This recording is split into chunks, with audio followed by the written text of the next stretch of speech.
We begin today at 4 with what the storms left behind. Power outages, damage, and a whole lot to clean up. Good afternoon. Good to have you with us. I'm Dustin Grove. And I'm Anne Marie in today for Felicia, who has the day off. Let's talk about that strong line of storms. It moved through yesterday, and that led to tornado warnings in several counties. In the end, 2 deaths reported, those to the north in the part of our state. And so far, over 300 storm reports are now coming in, and we're going through them. And right now, the National Weather Service is out surveying the damage, working their way to Bartholomew County, and our Lauren Kostick is there as well. Damage here in Bartholomew County is mostly secluded to certain areas, especially around Grandview Lake. You can see down trees, there's down power lines, and several homes even damaged, including this one with crews already working on the roof. I remember a lot of good times here. Since 2006, Brian Polston and his family have spent nearly every summer at this lake house. What the front used to look like, right here. So, yeah, it's gonna be hard. But this one will look different. I think it was a shock to all of us. My youngest, he came running upstairs, he goes, "You're not gonna believe what happened in the basement." So I was just like, oh no. It was coming through, actually all those boards are wet. High winds from Sunday's storm ripping off a large chunk of the roof, causing water damage to the main floor and the basement. It is, it's kind of like, you look around, that house is fine, everything over there is fine. It's just like it dropped in on the house and then took back up again. Just across the lake, a massive tree also collapsing on top of this home. Thankfully, no one was injured. The widespread damage comes less than 2 weeks after a tornado hit the county. Officials have yet to confirm whether this damage was caused by another tornado or high winds. It all comes as another storm looms in the forecast. It's like you clean up after one, then bam, you get hit with another one. So yeah, we're obviously in a race. We want to get everything cleaned up as best as we can right now, and then get ready for the next. And Sunday's storms also knocked out power for hundreds of homes in this area. The Bartholomew County REMC tells me they hope to have power restored by Monday evening. In Columbus, Lauren Kostick, 13 News. Thank you, Lauren. And we just received an update from the National Weather Service. Surveyors say they have not found any definitive tornado damage in Monroe, Bartholomew, or Brown counties. Yeah, they're classifying all the damage right now as straight line winds with peak gusts in some of those areas, 70 to 80 miles an hour. And Sean, I know you were here for much of the day tracking it all. Yeah, with Rob and Matt, and not a surprise to see that damage. And to put this into perspective, 70 to 80 mile per hour gusts, that's the equivalent of an EF0 tornado. So still a lot of damage. It doesn't matter what's causing it. There's some cleanup that's undergoing right now, and that will continue here. There were 2 distinct swaths of wind damage. Had 2 lines, one that began over in the eastern part of Illinois, went through Perrysville, into Tippecanoe County, and then blasted through northern Indiana into Michigan, bypassing a good portion of the metro area. And then the secondary line that came through, we've got damage reports from around Lake Monroe, Lake Lemon into Brown County, and then through Bartholomew County, and that continued through parts of southern Ohio here. So those are the 2 distinct swaths from yesterday. This was the radar presentation. There's the first, and then you'll see the second. And part of the severe weather that happens here in the spring, we go from temperatures in the 70s, and then we drop rapidly. And if you've been outside at all today, you know what we're talking about.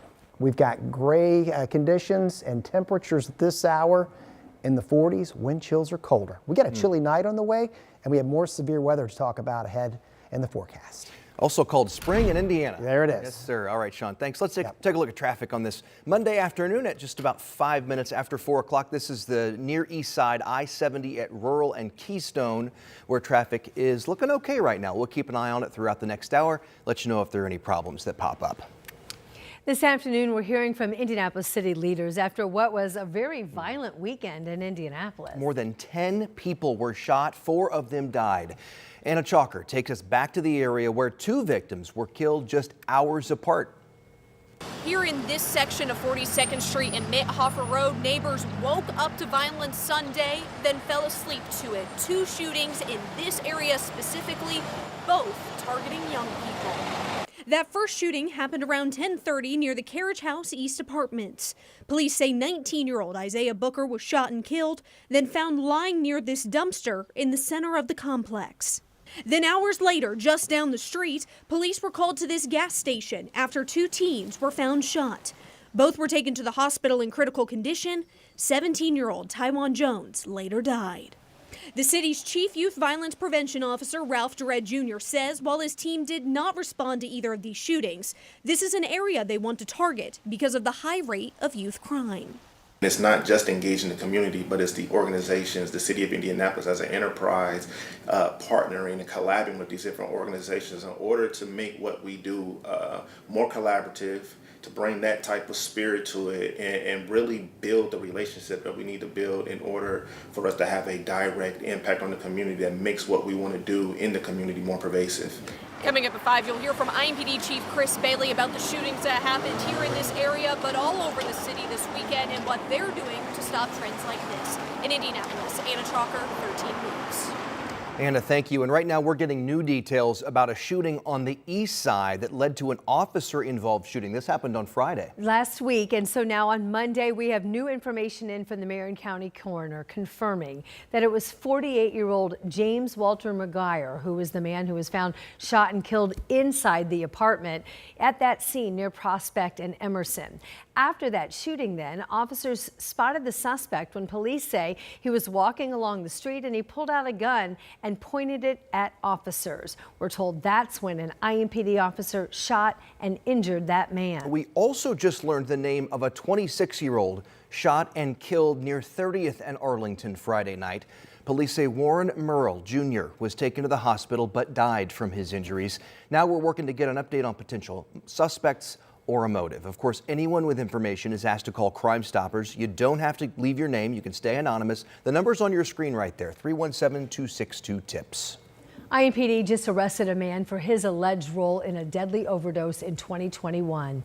Police say that 41-year-old Nicole Almofo supplied the drugs that led to Joseph Handlin's overdose death. After years of investigation, police say their overdose task force worked with the DEA and the U.S. Marshals Service to locate the suspect.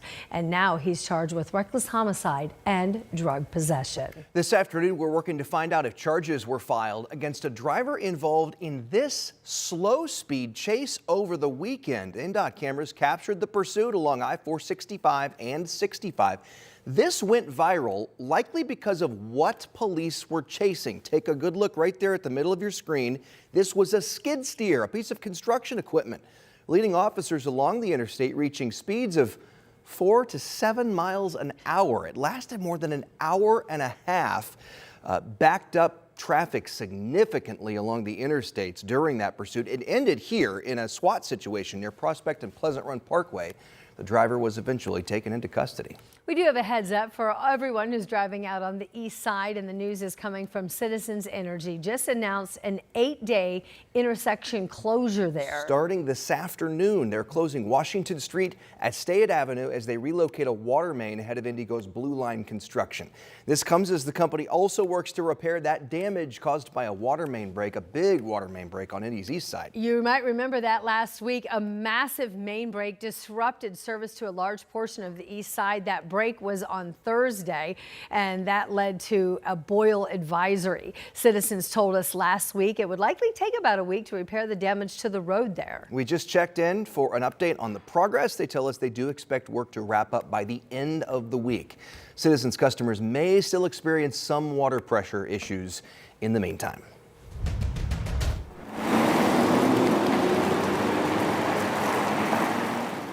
Oh, look at that beautiful fleet of cars. It's just one of the many signs that the month of May is fast approaching. We're getting closer and closer and closer. This today, part of the tradition, the Speedway presenting the fleet of 500 festival vehicles ahead of the greatest spectacle in racing. Those cars, you'll notice, a classic white this year compared to the race car red that we saw on those cars last year, but they still feature this year's logo for the Indianapolis 500. And you're going to be able to spot them driving all across the city in the weeks leading up to the race.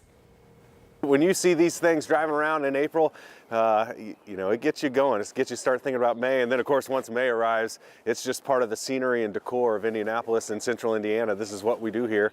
We celebrate May like nobody else. This year will be the 109th running of the Indianapolis 500. And if you're counting down with us, you know there are just 55 days until race day. Nice. Little cold, little chilly to be at the speedway. Yeah, today. Angela's working on that 500 forecast. We'll see. We'll see if we can come up In with the sun long- in 70. long- You've got long time. range. You've got time. Thankfully, it's not this week. I'm telling you, we got some Yeah. heavy rain on tap here. Pretty busy 7-day forecast. Stay with us. We'll have the latest.